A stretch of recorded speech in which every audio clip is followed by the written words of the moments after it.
Welcome back to the channel, guys.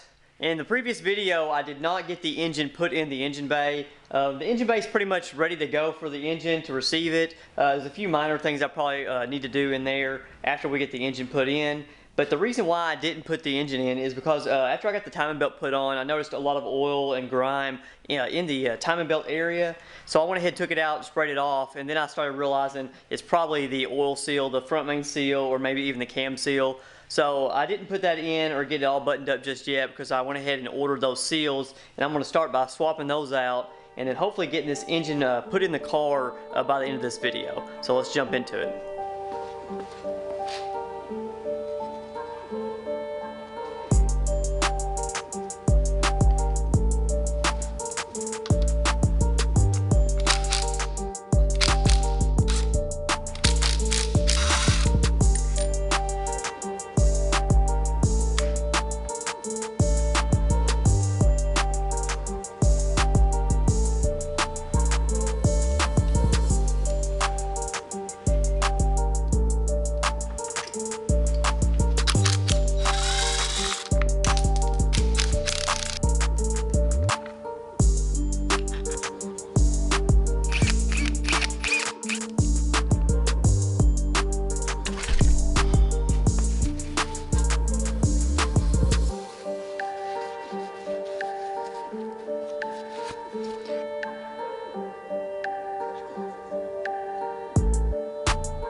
Alright, it is the next day here. I went ahead and waited overnight for this valve cover to dry completely because I do have to sand off the letters here. I want to give it that OEM machined finish look for the letters. And to do that, I'm going to be using the 320 grit sandpaper. It does take a little while to cut through the wrinkle paint with the 320 grit, but I found the 320 leaves just the right scratches in there to make it look like the original machined look. So let's go ahead and get this masked off around the letters here so I don't hit any of the rest of the valve cover, and see if we can get this finished out and put on the car.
Alright, this just came in the mail today. I got a care package in from Resto Tuner. I ordered some valve cover nuts to go on top of the valve cover here that I just refinished. He sent out a care package. Got a hat in here for the cold weather. Has got their logo on it, Resto Tuner. He does sell these on his website. Go check them out. I'll leave a link down in the description.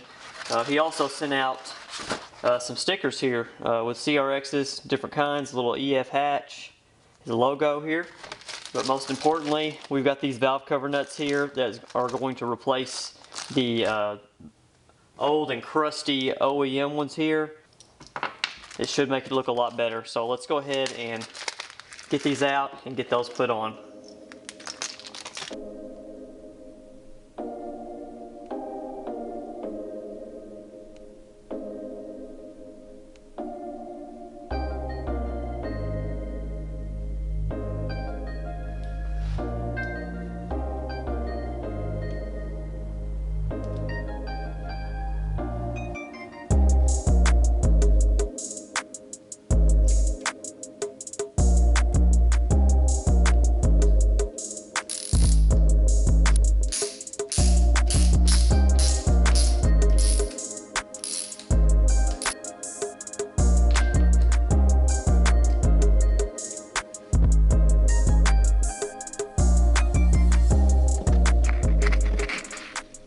Alright, the last thing I'm going to install here is the Resto Tuner timing belt cover here. It's the inspection sticker that is always missing on the timing belt cover.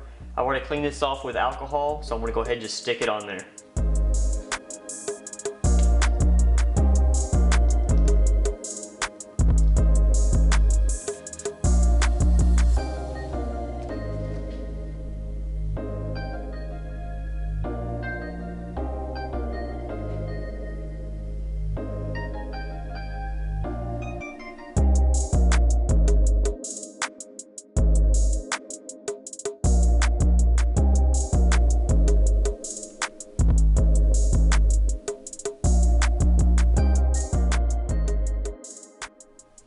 just want to give another shout out to Resto Tuner for making and providing the community with these awesome products here. He's got a lot of different things for a lot of different chassis on his website. Definitely go check him out. I'm going to leave a link down in the description below. He's provided us with a lot of different things here, a lot of the nuts and bolts that really clean up the engine bay. These labels especially, they degrade over time and they end up just missing overall. So I've got a couple labels in here and these acorn nuts here to really finish off this valve cover, because that's really the focal point of the engine bay. So you really want to have things like this in there to clean it up. So again, thank you very much for that. And I'm happy with the progress that I have made in this video here. We got the engine put in, got a lot of things buttoned up here. There's still some other items that I have to finish up. I've got to get the AC components in there, the compressor, and all the coolant system needs to be hooked up and installed. So that will be happening in a later video pretty soon here, and then we will be able to start working our way toward the rest of the car, starting the body work, and maybe moving toward the interior. I'm not sure yet what we're going to be doing, but there's plenty to do, so stick around, and I'll see you in the next one.